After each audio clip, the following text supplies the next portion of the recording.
This is video number 1 block 19 introduction to rational number. हम लोग rational number already discuss कर चुके हैं लास्ट चैप्टर्स में, चैप्टर नंबर 4 में। चलिए फिर से डिस्कस कर लेते हैं रैशनल नंबर होते क्या हैं। रैशनल नंबर वो नंबर होते हैं किसी नंबर को भी हम p/q की फॉर्म में लिख सकें, बट कंडीशन क्या होनी चाहिए, q नॉट इक्वल टू 0 होना चाहिए। जैसे कि मैं बोल रहा हूँ, ये मैंने लिखा p/q, इसको किसी भी नंबर को इस फॉर्म में लिखना है मुझे। सपोज मैंने लिख दिया 1/2, this is your rational number. 3/4 is also a rational number. 5/8 is also a rational number. 11/13 is also a rational number. 2 is also a rational number. क्यों? क्योंकि अगर 2 के नीचे 1 लिख दूंगा तो रैशनल नंबर बन जाएगा ना। q इक्वल टू 1 आ गया, p इक्वल टू 2 तो q इक्वल टू 1 लिख सकते हैं। बट एक चीज़ और याद रखें, कंडीशन दी गई थी, अगर मैं लिखता हूँ 0 के नीचे 1 लिखूंगा तो p क्या आ गया 0, q क्या आ गया 1। p 0 हो सकता है बट q 0 नहीं हो सकता। क्लियर? अगर मैं लिखता हूँ 1/0 तो बच्चे ये रैशनल नंबर नहीं है, ये रैशनल नंबर नहीं है। क्यों नहीं है? क्योंकि कंडीशन में लिखा हुआ है q is not equal to 0 होना चाहिए। अगर ये 0 होता है तो ये रैशनल नंबर नहीं होगा, क्योंकि ये वैल्यू नॉट डिफाइन होती है। 1/0 जो होता है वो क्या होता है, नॉट डिफाइन, इसकी कोई वैल्यू नहीं होती है, इसलिए q नॉट इक्वल टू 0 होता है। क्लियर? आई होप कि आप लोगों को पता चल गया होगा रैशनल नंबर क्या होते हैं। चलते हैं नेक्स्ट पेज पे। अब नेक्स्ट पेज में डिस्कस करते हैं एब्सोल्यूट वैल्यू। एब्सोल्यूट वैल्यू क्या होती है? एब्सोल्यूट वैल्यू वो वैल्यू होती है किसी नंबर को भी हम पॉजिटिव वैल्यू पे कन्वर्ट कर सकें। जैसे कि एग्जांपल के तौर पे लिखते हैं, जैसे यहाँ लिखा है absolute value of a rational number is the number distance from 0 irrespective of the direction. The absolute value of a rational number p/q is represented by mod of p/q। For example absolute value of -2/3, तो value क्या होनी चाहिए, positive. कोई negative value उसको हम positive कर दें तो वो हमारी एब्सोल्यूट वैल्यू होगी। पॉजिटिव अगर पॉजिटिव है तो वो ऑलरेडी ही एब्सोल्यूट वैल्यू है। जैसे कि एग्जांपल ये हो गया मॉड p/q, क्या हो गया मॉड p/q, तो हमने लिख दिया -3/4, इसकी एब्सोल्यूट वैल्यू निकालनी है तो क्या होगा, मॉड ऑफ -3/4 इक्वल टू 3/4। ये जो वैल्यू होगी ये आपकी एब्सोल्यूट वैल्यू होगी। अगर मैं बोलता हूँ -2 की एब्सोल्यूट वैल्यू क्या होगी, हम लिख सकते हैं मॉड ऑफ -2 इक्वल टू क्या आ जाएगा 2। This is your absolute value. अगर कोई पॉजिटिव इंटीजर है, सपोज 4, इसकी एब्सोल्यूट वैल्यू क्या होगी, ये ऑलरेडी पॉजिटिव है तो ये 4 is also a absolute value. अगर मैं बोलता हूँ तो मैं लिख देता हूँ यहाँ पे -6, इसकी एब्सोल्यूट वैल्यू क्या होगी, तो मैं लिख सकता हूँ mod of -6 equal to 6। This is your absolute value. I hope कि आप लोगों को एब्सोल्यूट वैल्यू का कंसेप्ट भी क्लियर हो गया होगा। नेक्स्ट पेज में चलते हैं अब number line, how to represent number line. अब नंबर लाइन को रिप्रेजेंट कैसे करते हैं, बिल्कुल आसान तरीका है, कोई परेशान वाली बात नहीं होनी चाहिए। क्वेश्चन में दिया गया है represent 3/4 on A number line. पहले तो आपको देखना है कि नंबर पॉजिटिव है या नेगेटिव है। अगर नंबर पॉजिटिव है तो कहाँ लाई करेगा, 0 के लेफ्ट साइड, कहाँ 0 के राइट साइड। जो अगर वैल्यू पॉजिटिव है तो 0 के राइट साइड लाई करेगा। जैसे ये एग्जांपल 3/4 को मुझे रिप्रेजेंट करना है तो कैसे करेंगे, एक लाइन ड्रॉ करूँगा मैं, 0 तो पॉजिटिव है तो राइट साइड लिखूँगा 1/4, 2/4, फिर 3/4, फिर लास्ट में 4/4, 4 1 ज़ा 4, तो ये नंबर आ गया 1। तो मुझे कहाँ क्या रिप्रेजेंट करना है, 3/4, तो मैं नंबर लाइन पर रिप्रेजेंट कर सकता हूँ। ये क्या है, दिस इज़ योर 3/4। 3/4 इस तरह से रिप्रेजेंट करते हैं नंबर लाइन पे। चलिए एक और एग्जांपल देख लेते हैं, क्लियर हो जाएगा। जैसे कि दिया रिप्रेजेंट 4/5, तो आपने क्या करना है, सबसे पहले एक नंबर लाइन ड्रा करनी है। ये मैंने नंबर लाइन ड्रॉ कर दी, तो पॉजिटिव है तो कहाँ आएगा, राइट साइड, 0 से 1/5, फिर 2/5, क्लियर, फिर 3/5, फिर 4/5, फिर लास्ट में आ गया 5/5, तो 5 1 ज़ा 5, ये 1 आ गया है ना। तो हमें क्या रिप्रेजेंट करना है, 4/5, तो ये आप लोगों का रिप्रेजेंट हो जाएगा 4/5 ही है। This is your 4/5। इसको डार्क कर दोगे आप, क्लियर बच्चे, तो ये 4/5 आपका रिप्रेजेंट हो गया नंबर लाइन पे। इस तरह से हम किसी भी रैशनल नंबर को रिप्रेजेंट करते हैं नंबर लाइन पे। एक नेगेटिव नंबर देख लेते हैं, एक और एग्जांपल देख लेते हैं। जैसे ये एग्जांपल दी गई है रिप्रेजेंट -3/5, अब माइनस है तो कहाँ आएगा, लेफ्ट साइड, कहाँ आएगा, लेफ्ट साइड, तो इजीली रिप्रेजेंट कर सकते हैं। तो क्या करेंगे, एक लाइन ड्रॉ करेंगे, कर दी, ये 0 आ गया क्योंकि लेफ्ट साइड आएगा, माइनस में है, तो क्या आएगा -1/5, फिर -2/5, फिर -3/5, फिर -4/5, फिर -5/5, 5 1 ज़ा 5, ये आ गया -1, क्या आ गया, -1। तो मुझे कौन क्या रिप्रेजेंट करना था, -3/5, तो किस तरह से करेंगे, ये आ गया 3/5। तो इस तरह से हम किसी भी रैशनल नंबर को रिप्रेजेंट कर सकते हैं नंबर लाइन में। बट कंडीशन याद रखें, अगर पॉजिटिव होगा तो राइट साइड दिखेगा, अगर नेगेटिव होगा तो वो कहाँ दिखेगा, लेफ्ट साइड।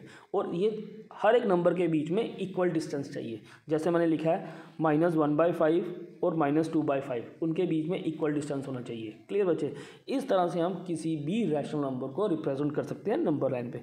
चलिए अब नेक्स्ट पेज पे कुछ ये एग्जांपल्स दी गई हैं, जैसे रिप्रेजेंट 3/4 मैंने डायग्राम ड्रॉ करके बता दी है कैसे रिप्रेजेंट किया है। उसी तरह रिप्रेजेंट 4/5 को रिप्रेजेंट कर दिया, रिप्रेजेंट 11/4 को कर दिया, 7/2 को कर दिया, -2/3 को कर दिया, -5/6 को कर दिया।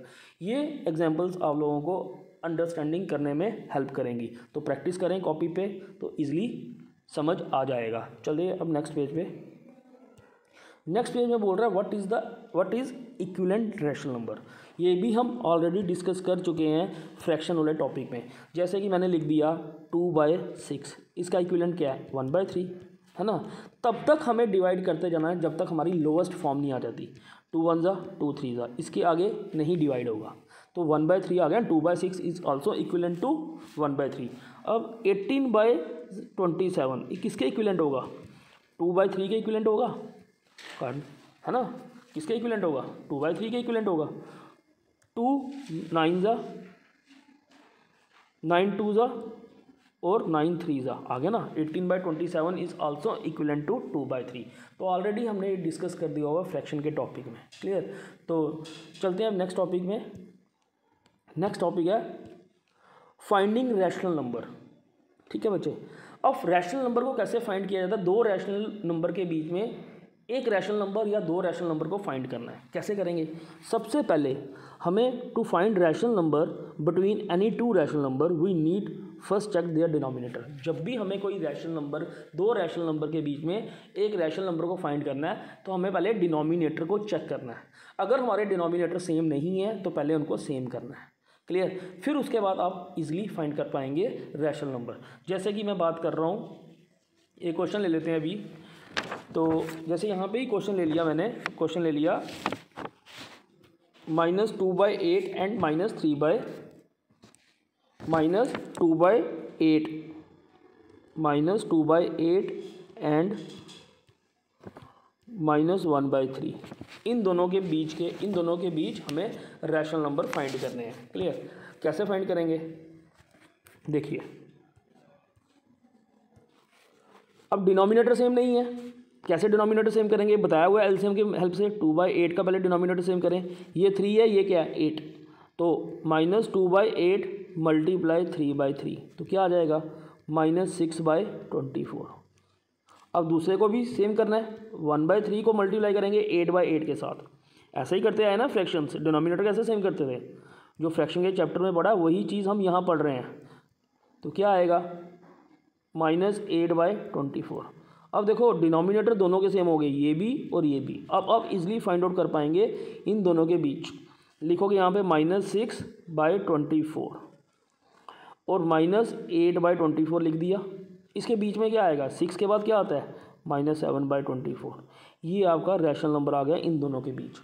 ये तो एक आया। अगर आपको बोला जाए कि 3 फाइंड करने हैं, फिर कैसे फाइंड करोगे, 3 फाइंड करने के लिए, 4 फाइंड करने के लिए फिर कैसे फाइंड करोगे आप।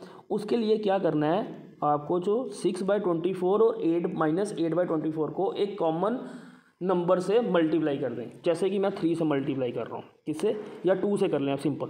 -6/24 × 2/2 तो क्या आ गया -12/48। ठीक, उसी तरह 8/24 है, -8/24 × 2/2 तो क्या आ जाएगा -16/48। अब आप इजीली फाइंड आउट कर पाएंगे ना 3 और 2, है ना। कैसे करेंगे, देखो आप लिखो यहाँ पे 12/48 और लास्ट में लिख दिया -16/48। 12 के बाद क्या आएगा 13/48 -14/48। ये इस तरह से आप लोग फाइंड आउट कर पाएंगे रैशनल नंबर्स। क्लियर बच्चे, ये था आप लोगों का रैशनल नंबर का कंसेप्ट। अब चलते हैं आगे next, how to compare rational numbers. How to compare rational numbers. तो रैशनल नंबर को कैसे कंपेयर किया जाता है, सबसे पहले आप लोगों ने क्या करना है, पहला स्टेप क्या बोल रहा है, check the given rational number. Clear. Second बोल रहा है write down the given rational number in the way their denominator same. हमें क्या करना है, अगर डिनोमिनेटर हमारे सेम नहीं है तो उनको पहले डिनोमिनेटर को सेम करना है। एग्जांपल ले लेता हूँ मैं अभी, एग्जांपल -1/3 एंड -1/4। कंपेयर का मतलब हो गया मुझे बताना है ग्रेटर है इक्वल है क्या है। क्लियर, ये चीज़ मुझे लेसर है ग्रेटर है या इक्वल है, ये चीज़ मुझे फाइंड करनी है। अब डिनोमिनेटर तो सेम ही नहीं है, ये 3 है, यहाँ क्या है 4 है, तो कैसे होगा। अब इनके डिनोमिनेटर सेम करने हैं तो क्या करूँगा, -1/3 × 4/4, तो क्या आ गया -4/12। अब सेकंड रैशनल नंबर को भी डिनोमिनेटर सेम करना है, -1/4 × 3/3, तो क्या आ गया -3/12। डिनोमिनेटर सेम हो गए। अब देखो बच्चे सामने ही कंडीशन पता चल रही है, जो छोटी वैल्यू होगी माइनस में वो हमेशा बड़ी होती है किससे, बड़ी वैल्यू से। ये हम ऑलरेडी डिस्कस कर चुके हैं नंबर सिस्टम में। क्लियर। अब देखो यहाँ पे -4 क्या है, -4/12 इज स्मॉलर देन -3/12। क्लियर। तो -4 किससे छोटा है, छोटा है ना, -4 इज स्मॉलर देन -3/12। तो हम बोल सकते हैं ना, सो -1/3 इज ग्रेटर देन 1/4। ये आपका कंपेयरिंग का मेथड आ गया। सबसे पहले जब भी कंपेयरिंग करनी है आपको चेक करना है रैशनल नंबर को। क्लियर। रैशनल नंबर चेक कर लिया, उसके डिनोमिनेटर चेक करना है, डिनोमिनेटर सेम है या नहीं है। अगर सेम नहीं है तो फर्स्टली आप क्या करेंगे, उसको सेम करेंगे, फिर आप इजीली फाइंड कर पाएंगे कि हमारे जो नंबर हैं ग्रेटर है, लेसर है या इक्वल है। क्लियर। ये था आप लोगों का इंट्रोडक्शन पार्ट ब्लॉक 19 का। नेक्स्ट वीडियो में हम डिस्कस करेंगे AQs और PQs। Thank you very much.